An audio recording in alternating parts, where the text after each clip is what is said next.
Hello there ladies and gentlemen, welcome back to MadgodMachinations. I'm of course Madgod, and today we're not really playing anything at all because we're going to talk a little bit about politics. Obviously at the start of the week I did a democracy video based on the general election, and I thought I'd follow that up now with a video now that it's all done.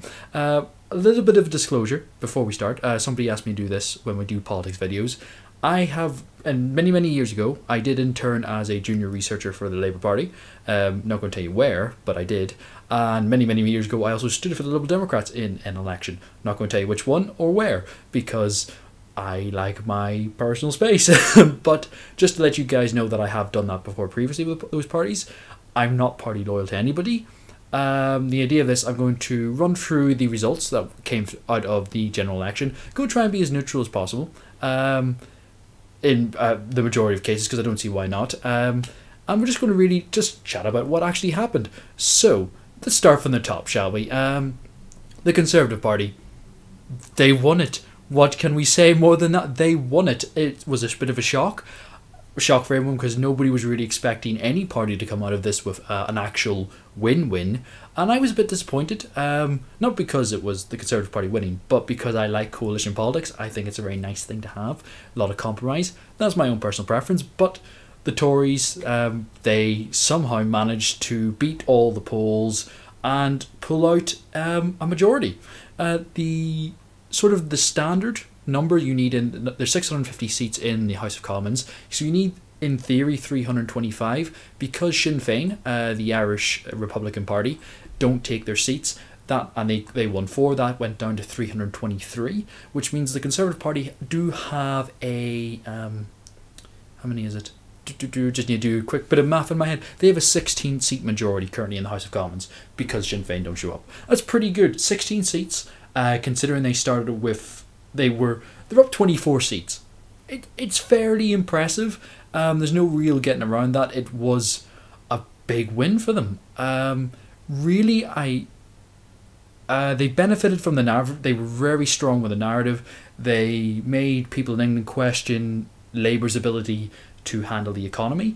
They also built this boogeyman in the Scottish Nationalist Party, which kind of played into the SNP hands. But going forward, it's a Tory government. There's nothing more to say. They got the most votes. They got the biggest vote share. Their vote share went up, which for a party in government was...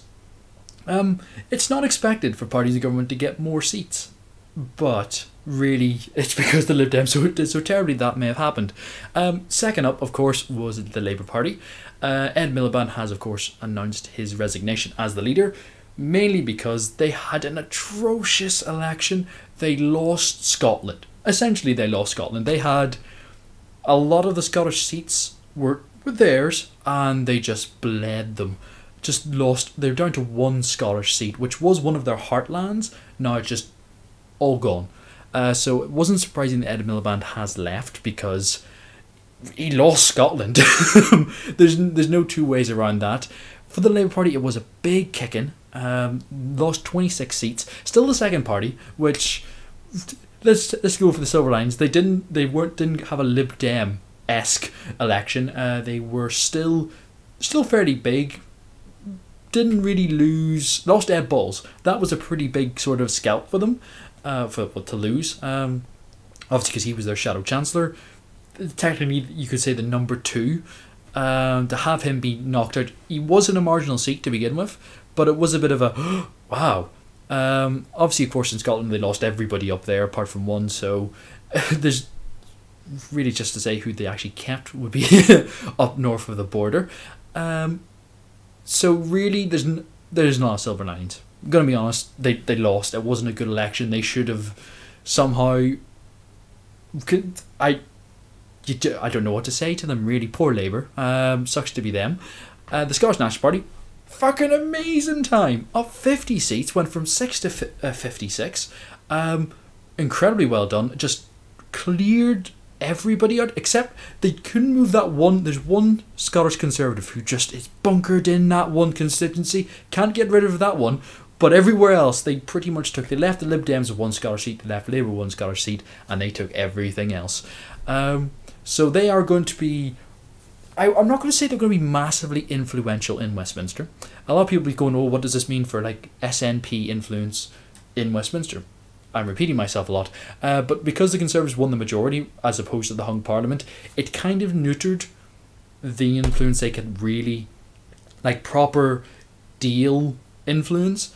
They will get, like, potentially some seats and some chairmanships of, like, the select committees that monitor government departments, but in terms of actually making the Conservatives do anything, it'll be very, very rare. I think they'll actually have the power to actually influence that kind of thing, because the Conservatives can just go, fuck it, we got the votes, provided they don't have any rebellions, they're grand. So the SNP, well done. In my mind, for all the minor parties, after, like, the top two, any party that has, it isn't one of the top two essentially, I have a little goal in my head that they all should aim for 25 seats. The reason I give them this goal is, if you have 25 seats, you can form a shadow bench, because, you know, if you're familiar with UK politics, of course, there's, like, the cabinet, like the Secretary of Defence, the Home Office, the Foreign Secretary, the Chancellor, all those folk. You need there's about 23 to 25 of those at any one time. So if you have 23, 25 people, MPs, you could shadow one of them effectively with an MP, and it kind of says that's the person that we can send everywhere and follow them around. And be a shadow, and pretty much do that job. So the SNP pretty much have taken the Lib Dem spot. The Lib Dems went from 57 to 8, which was 57 to 8? Hang on. Yes, it is 57 to 8. So they essentially just one shy of where the Lib Dems used to be, and now this is where they live. They are the third biggest party, not the third biggest in terms of vote share. One of the controversies, of course, is the fact that the UKIP, UK Independence Party, and the Green Party did get a lot of seats, and yet only got one seat between them. But that's just the way the first past the post system works. Not much you can say there, but the SNP had a pretty good one. The DUP, bit of a mixed bag. They gained a seat, but they also lost a seat, so in the end they didn't really do anything. Democratic Unionist Party are, of course, one of the biggest Northern Irish party. They lost the seat to actually their unionist rivals, the Ulster Unionists, who made a research. We'll talk about them later. They gained a seat from the Alliance Party. The seat they gained back was one they lost in the previous election. And they did a deal with the people who actually took their seat, to get that one back. So it's a weird. Northern Ireland had a weird election, you could say. There was a little, like, quirks to it, which we'll talk about more in general. But for the DUP, they actually, the fact they maintain, and they're still the fourth. They're still fourth. They're technically fifth, considering the amount of votes Lib Dems have. The way this is organised is now put them on top. But I didn't realise they did that until there now. Because the DUP do still have those 8 seats, they still actually might.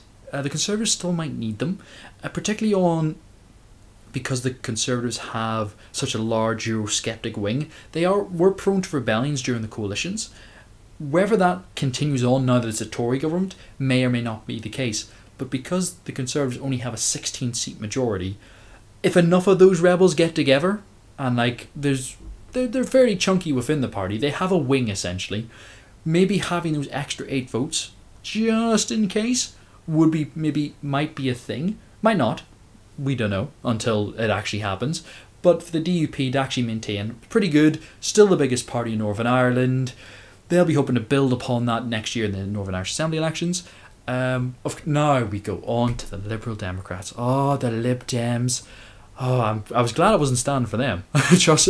They got just destroyed, lost 49 seats, down to 8. Somehow Nick Clegg managed to keep his, which was a bit of a surprise. He has resigned as leader of the Lib Dems. He's going to sit there, though, unless he decides to just give up in a year's time and just go, you know what, I'm done.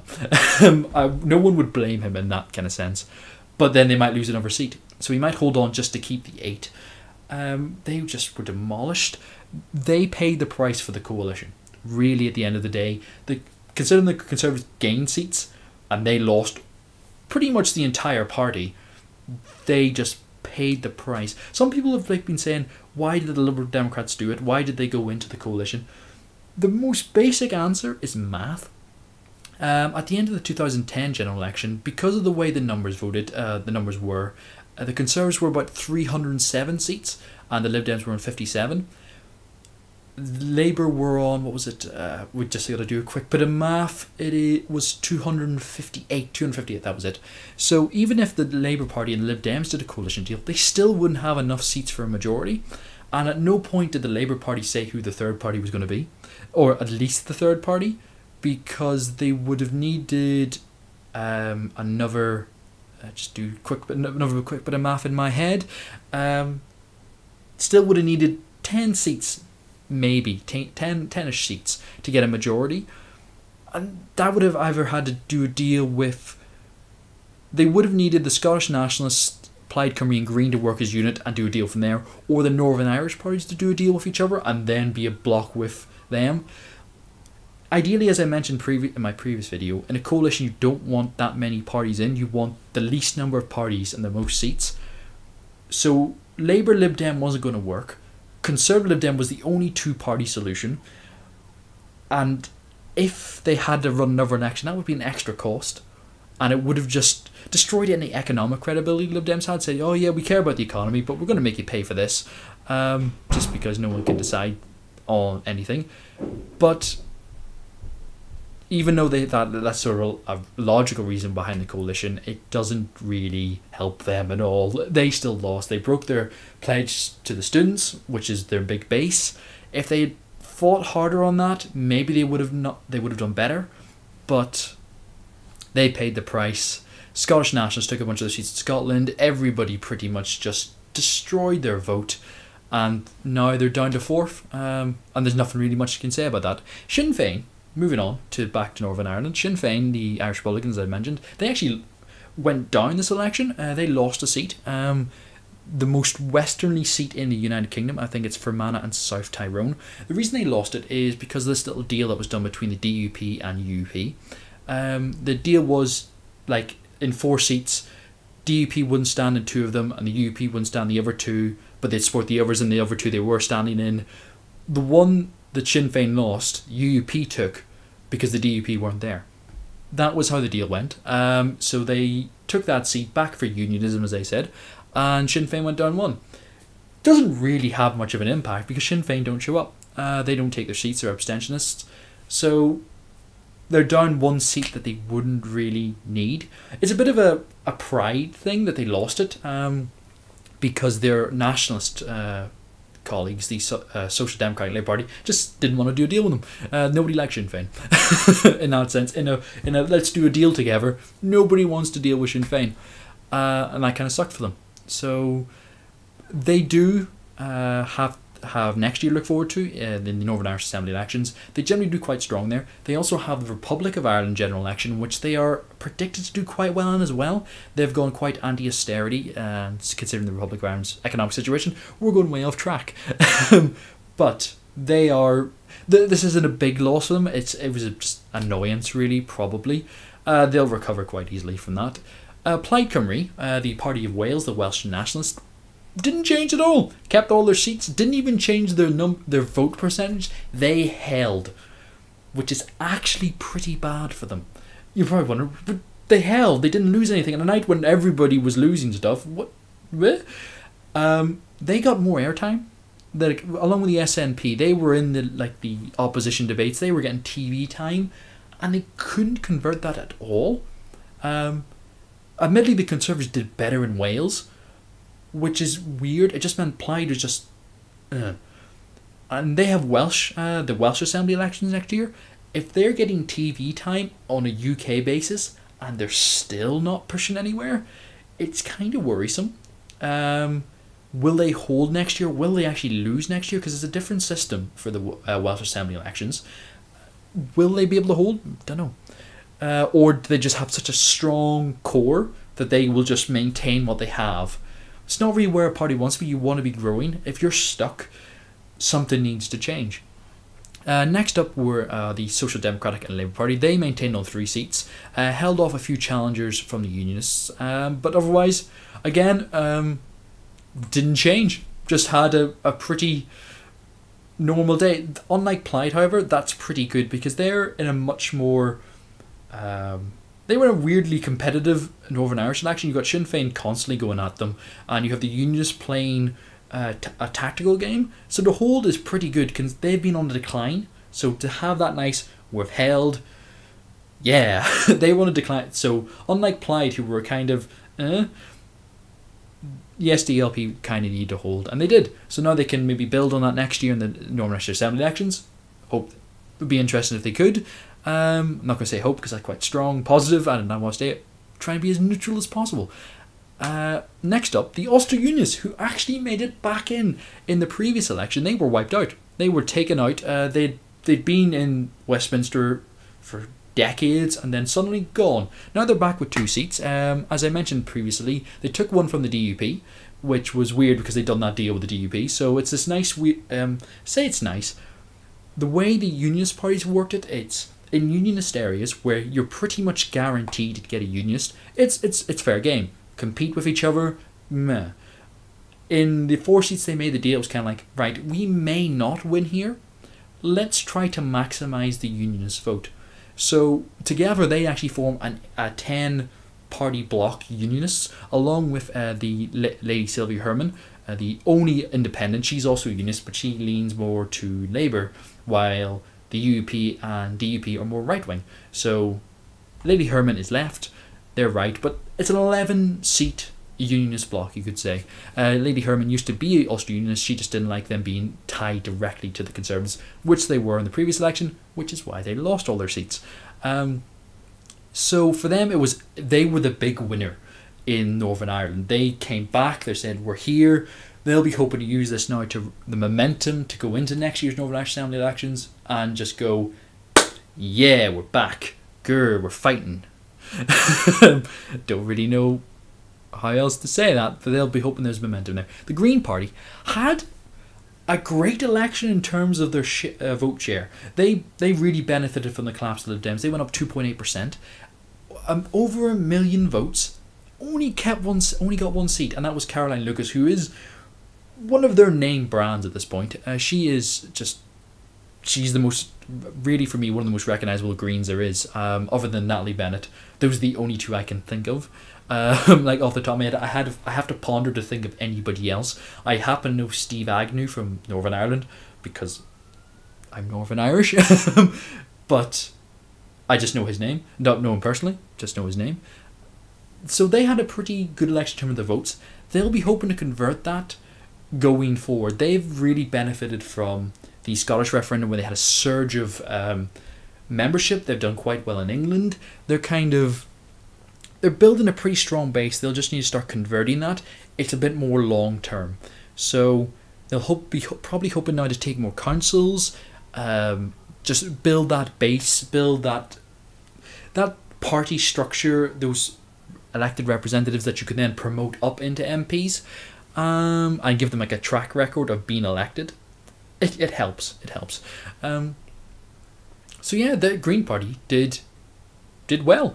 It's a shame they couldn't convert, but the strong votes they can take. There are silver linings there. They didn't get wiped out. Some people were worried that a couple of middle of the last parliament they were sort of saying, "Oh, can she actually hold it?" She did, Caroline Lucas, and well done to her.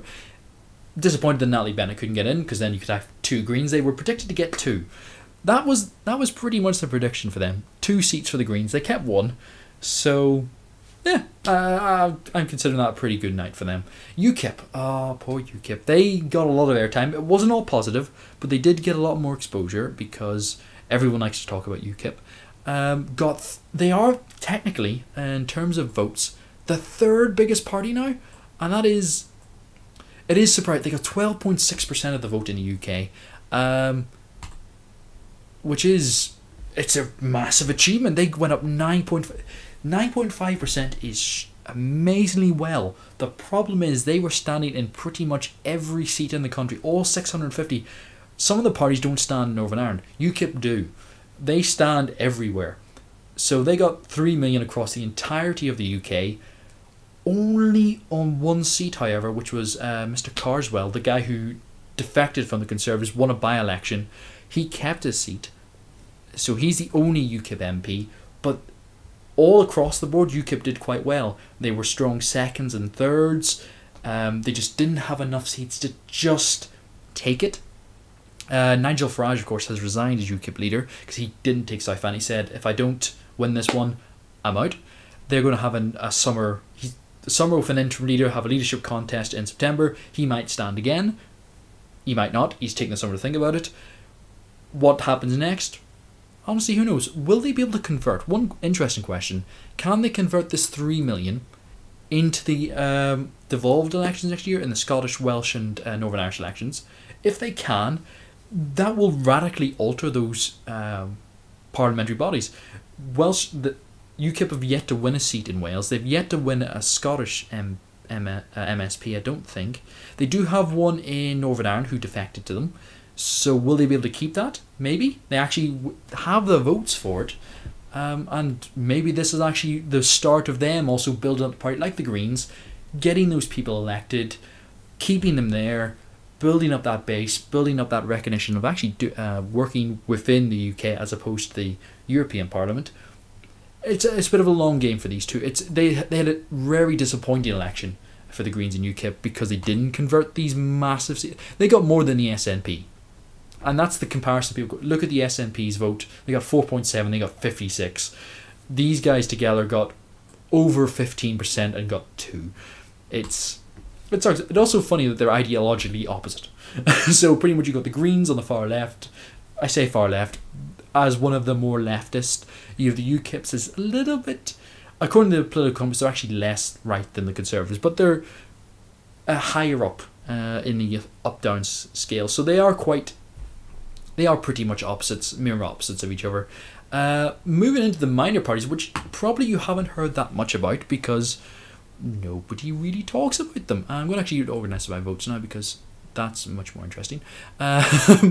Well, it's much for these guys. These are the guys who didn't win seats. The Alliance Party in Northern Ireland, they took a seat from the DUP in 2010, lost it this time round.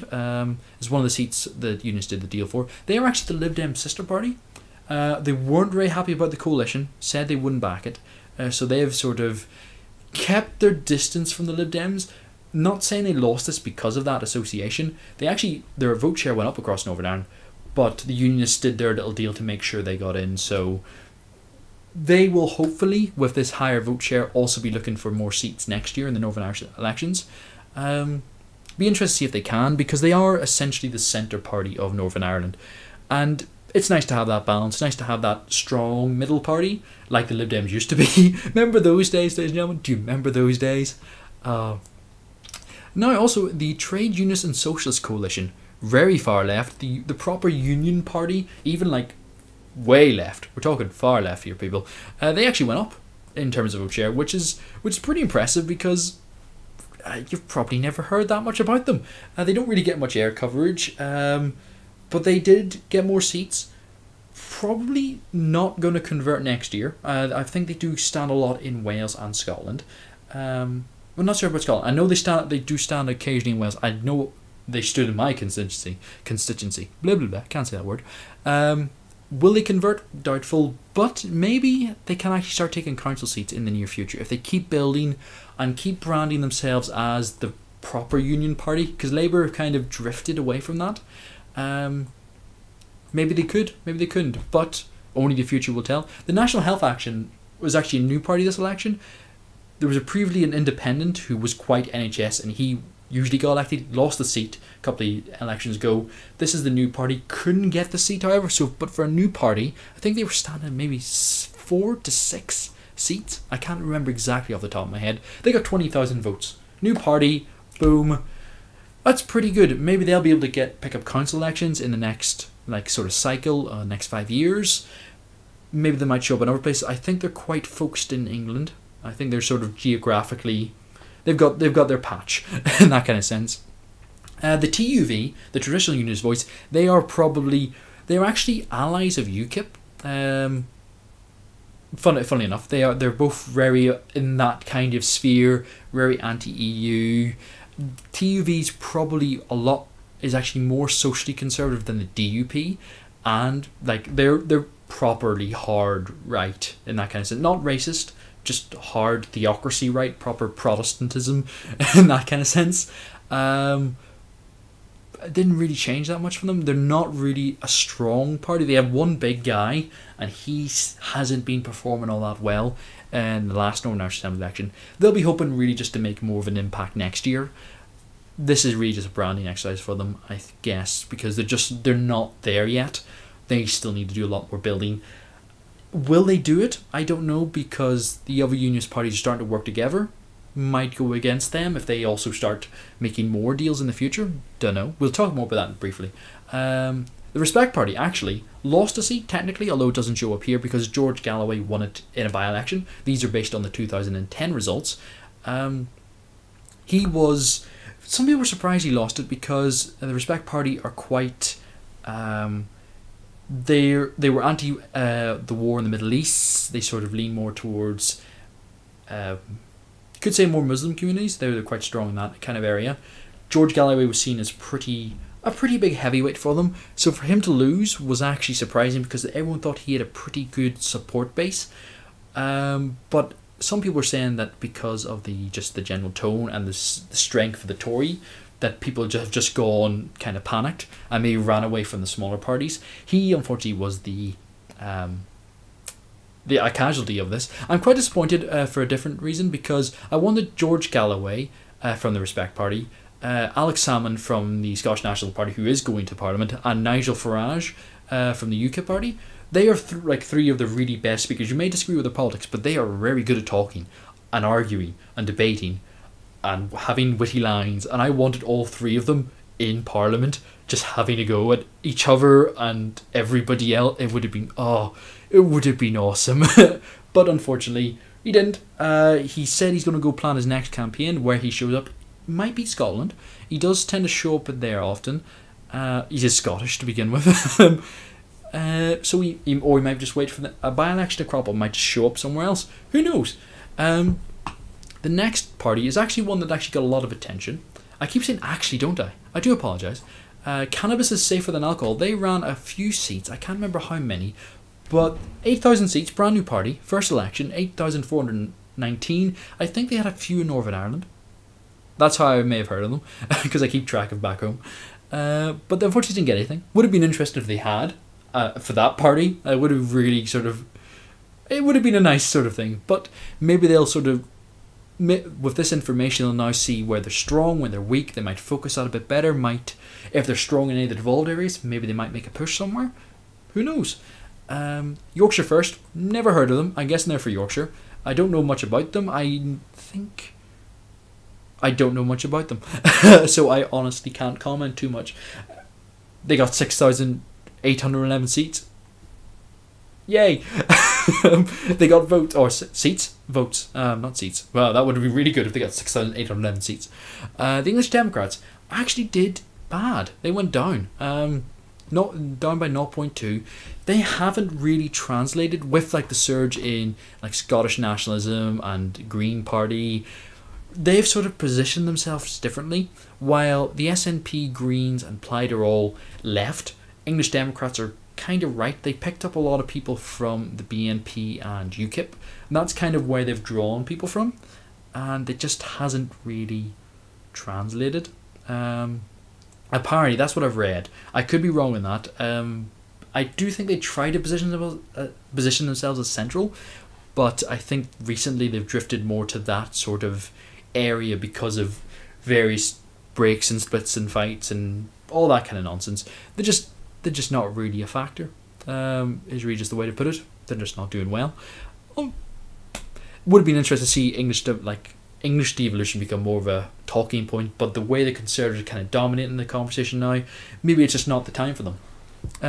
Everyone's favourite party now, the Munster Raving Loony Party, less than 4,000 votes. I'm glad they didn't win a seat, because I think they'll stop if they do. And I was I think everyone doesn't like to have a Munster Raving Loony Party stand against you, because oh no, I gotta go to hustings against this one.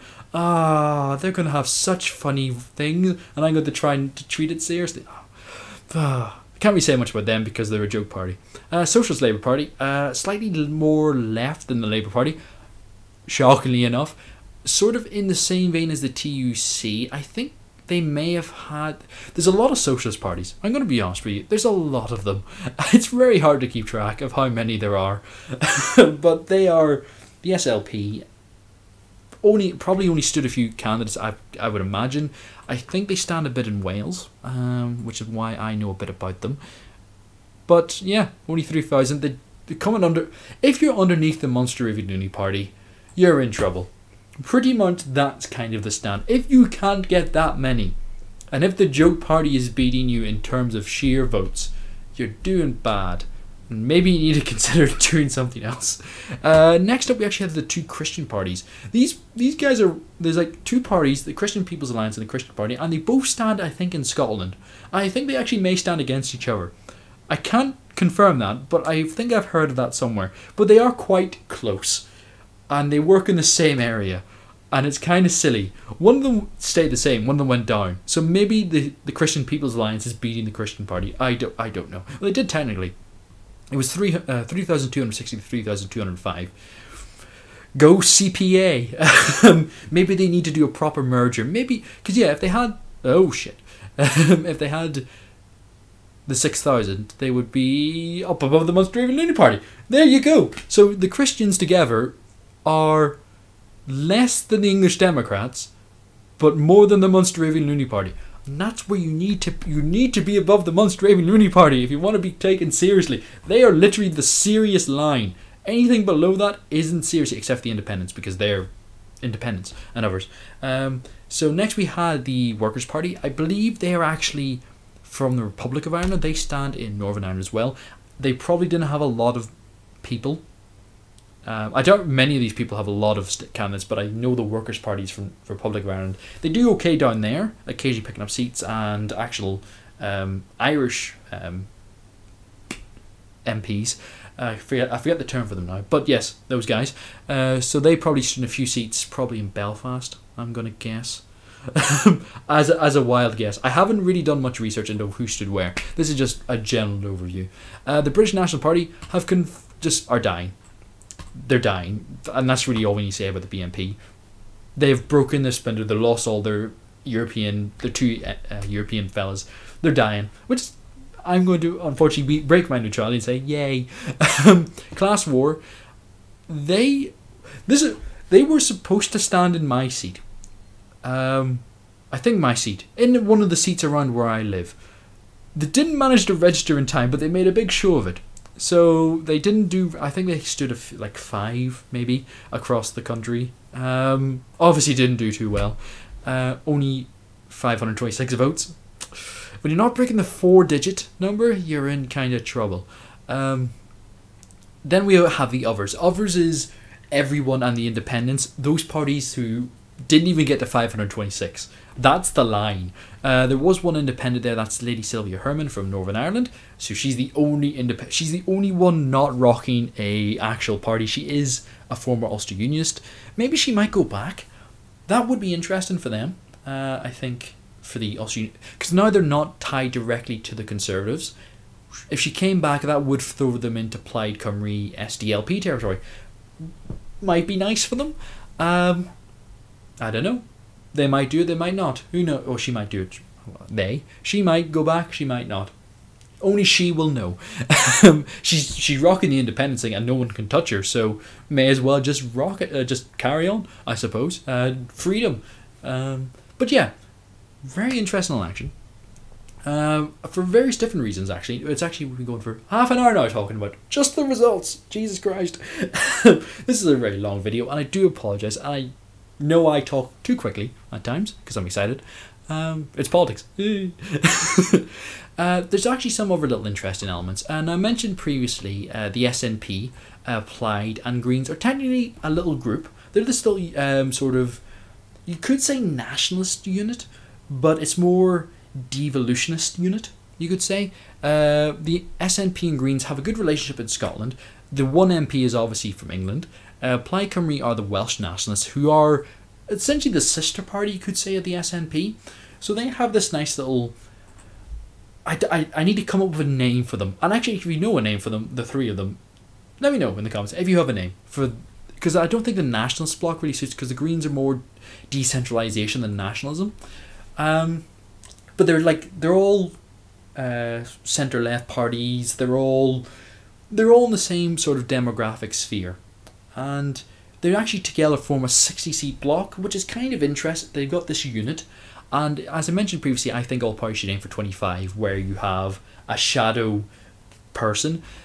In this little group, if they actually formed up as a proper unit, they would have like a Welsh shadow from Plaid. They would have maybe they'll give Caroline Lucas the environmental shadow spot in this team that I've invented in my mind. But that would be a pretty cool little unit. What will also be interesting is if they actually work with the SDLP. They are actually really close ideologically. If they do bring it on, that's 63 seats for their little unit. That's more than the Lib Dems had previously, which is pretty. I think it'll be kind of nice to form up. Then you also have the Northern Irish Shadow Secretary. Just throwing it back in there for my mental equivalent thing that I've created in my mind. But this little block they've now formed is 63 members. That's a pretty big block. Although it is made up of 4 different parties, they're all quite similar. They all probably get along quite well, apart from the SDLP. If they play along, I don't know, or if the SNP want them in, because the SNP, let's face it, Nicola Sturgeon is in charge of this now. She's running that show, but they've formed up that nicely. Just as the Unionists I mentioned have now got 11 seats, so you've got 63 nationalists against 11 Unionists in the smaller party leagues. Theoretically, you could throw UKIP in with the Unionists. You could either throw UKIP or have Lady Herman. You can't have both. Because she probably wouldn't want to deal with them. So if you had the DUP, UUP, and Lady Herman, maybe that would work as a unit. Or you could have the DUP, UUP, and UKIP, and that would also be 11. Either way, it's 11 seats, whichever way you split it. Somebody's getting left out though, if they form up these units that I'm making up in my mind and these miniature parties. So unions probably really need to try a lot harder. Because the SNP are just such a big party now that they are just being dwarfed. That being said, the Conservative Party who are in power, I need to slow down and talk properly, who are in power, are never going to want to deal with the SNP's bloc. They're never going to want to deal with these guys, or these guys. Don't even want to think about them. Especially since Plaid, they'll probably be targeting the Welsh elections. They're not really. The Conservatives don't have a hope in Scotland. Really don't. They don't do well up there. In Wales, however, they're currently gaining, which means they may be targeting Plaid next year and really trying to push to become much bigger in Wales. The Labour are pretty bunkered in there, so they probably won't take it up. I'm saying that. They just took this election. I didn't think they'd do that. They could do really well next year in Wales. They might want to destroy Plaid, so they're never going to deal with Plaid. They've made SNP this big boogeyman, so they're not going to want to do anything there. The Green Party are pretty much irrelevant because they're only 1 seat. But in case of emergencies, the UUP are pretty much the Conservative Party in Northern Ireland. Pretty much. They're really close. So that's 2 seats David Cameron could maybe call upon in case of emergency. The DUP are funny in that they are openly mercenary. They are this. They're really honest about it. You kind of got to appreciate that. They say, look, if you want to do a deal with us, fine, but there will be a price. Unlike the Liberal Democrats who went in the full agreement, the DUP say, look, if anybody wants it, we'll deal with Labour, we'll deal with Tories, don't care who, but there will be a price. That's all we're going to say, and it'll probably be money. They are properly mercenary in that kind of support, which means they never have to worry about backing the Conservatives, because if they've done a deal, they've extracted every penny they could possibly to get as much for their voters and back in Northern Ireland as they possibly could, which may be good for the Tories, may be bad, depending on what they ask. But yeah, they do have this nice sort of block to call upon. The UKIP 1 seat, again, isn't going to make much of a difference. Might back them occasionally. Meh. So they've got this nice little unit of 11 very familiar seats, very friendly seats that might come in handy if they're looking at rebellions. Because you would hate to. They don't want to give the SNP a win. The SNP taking a win and stopping anything Tory because they helped Labour and everyone rebelled. Oh, the SNP would milk that. oh, they'd milk it to kingdom come, which is they're totally obligated to. I'm trying to sound neutral. It's terribly difficult, but yeah, it's really interesting to sort of see how this will all play out. I'm quite disappointed in Lib Dems. I'm gonna be honest. I like the Lib Dems. I'm gonna be honest with you. They made some stupid mistakes. They deserve a kicking. I kind of hope they come back though, because at the same time, they need a good centre party. I think you always need a good centre party, and right now we don't have that. We've got the Tories to the centre right, Labour to the centre left. And those are you want someone in the middle. I find anyway. I don't know if you disagree or agree, or let me know in the comment section below. But then you got the SNP to slightly further left than Labour, and you got UKIP slightly, they say to the right of the Conservatives, not really, but, and you have those sort of, that relationship. I kind of want a middle party back, because I think it's nice to have that sort of compromise position. But frankly, all the small parties, really, everybody after, well, the SNP did well, the DUP did okay, and Ulster Unionists did grand because they got back in. Everyone else kind of a bit of a letdown. All the other small parties didn't manage to convert all the attention they could have received. All the TV time, not so much of the Northern Irish parties, but they also couldn't do a deal with each other to save their lives. Yeah, I think there was a bit of a letdown that they couldn't convert. Maybe it was because of the strong Conservative narrative and this just surge in the SNP with the Scottish referendum last year. Yeah, it was. I can't say I'm massively thrilled to be faced with a Tory government. I would much prefer a coalition of some sort. Yeah. Let me know what you think, ladies and gentlemen. I'm quite curious. Actually, now that I remembered, one of the other things people are getting quite annoyed about is actually that vote share problem. The fact that you do have UKIP with almost 4 million votes and only one seat to show from it. Unfortunately, that's just the downside of first past the post. Personally, I'm a big fan of either, if you want to keep one MP to a seat, I'm much a fan of the alternative vote, where you vote for preferences and then those get eliminated until somebody gets 50% of the vote. I think that's so much better. I'd rather every MP say, I have 150%, and if not, we have to do it again. Or the Northern Irish system, which is a single transferable vote. For those not familiar, that's when you have multi-member seats, so every seat has between 3 to 6 MPs or whatever you're voting for in that kind of sense. And then you vote for all your preferences again, and there's a certain number of seats.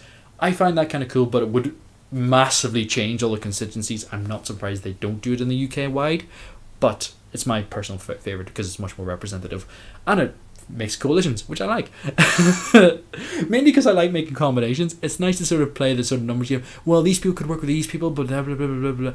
And I enjoy that. I enjoy that sort of strategical side of things. Funny that a guy who plays CK2 would think like that.